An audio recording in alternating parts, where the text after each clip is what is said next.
time, but we know that we're in that end of the ages time. And these things are written for our admonition, so that we make sure that the only way we are going to be saved, the only way that we're going to be healed, the only way that we're going to gain life out of this wilderness is to look to Jesus Christ, is to look to God for our salvation, is to look to God for our future, is to look to God for the plan and purpose that he has for our lives.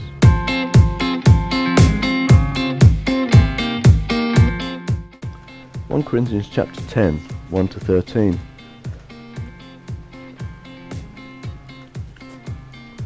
So the Apostle Paul is speaking to the Corinthian church here, and he's basically reminding them that our early fathers were under the cloud. They were under the guidance of God when they were in the desert, and they all passed through the sea.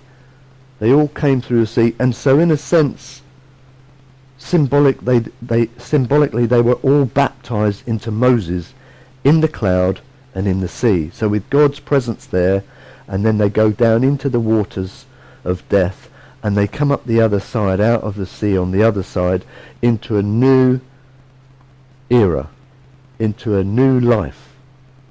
And so they are baptized into Moses in the cloud and in the sea, and all ate the same spiritual food. So when they come out the other side, under God's protection, as they come out of baptism, symbolically, through the sea that was parted for them, so that they could escape Egypt, and all the Pharaoh's men were destroyed when the sea came back over them. They were buried in baptism too, but they weren't resurrected in new life like the Israelites, which were God's people.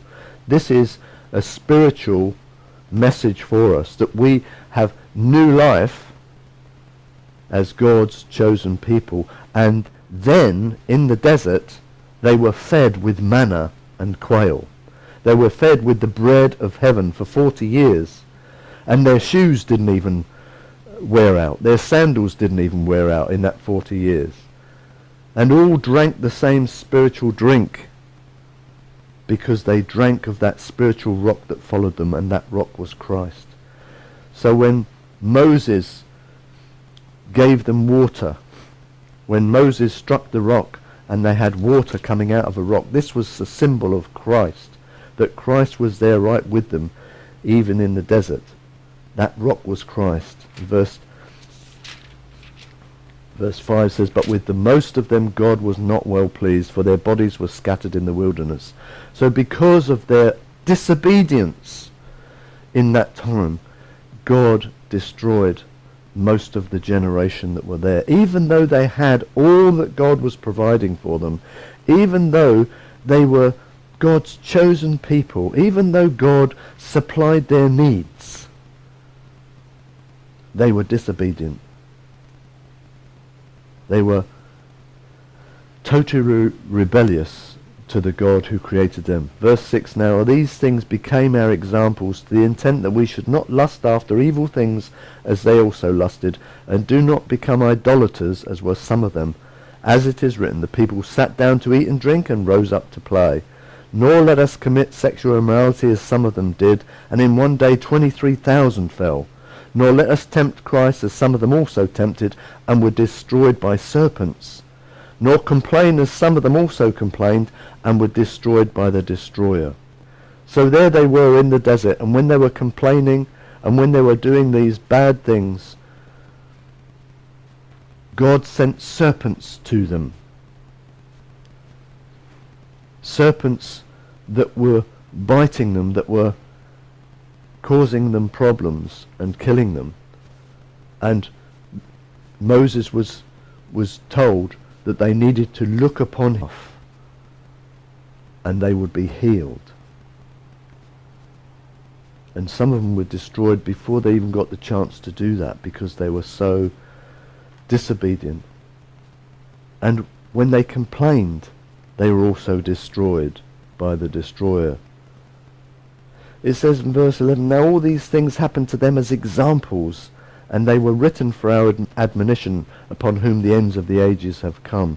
So the whole point of them looking to the staff of Moses was to show them that as Christ is lifted up and we look to Christ, we gain healing. There is healing in his wings. And so the Israelites had to look on Moses' staff, and that was as it was lifted up in the desert, so they looked upon the staff, which was God's instrument for their healing. And so this pointed them to Christ also being lifted up outside in the desert, outside of the city's walls, outside in the wilderness. Christ was lifted up, that as we look to Christ, we're healed. So this is something that we really have to understand. These things were written for our admonition, upon whom the ends of the ages have come. So we are in the end of the ages time. It's God's time and not our time, but we know that we're in that end of the ages time. And these things are written for our admonition, so that we make sure that the only way we are going to be saved, the only way that we're going to be healed, the only way that we're going to gain life out of this wilderness is to look to Jesus Christ, is to look to God for our salvation, is to look to God for our future, is to look to God for the plan and purpose that he has for our lives. Amen? That's what we're really needing to do. So we're going to look at Luke's Gospel now.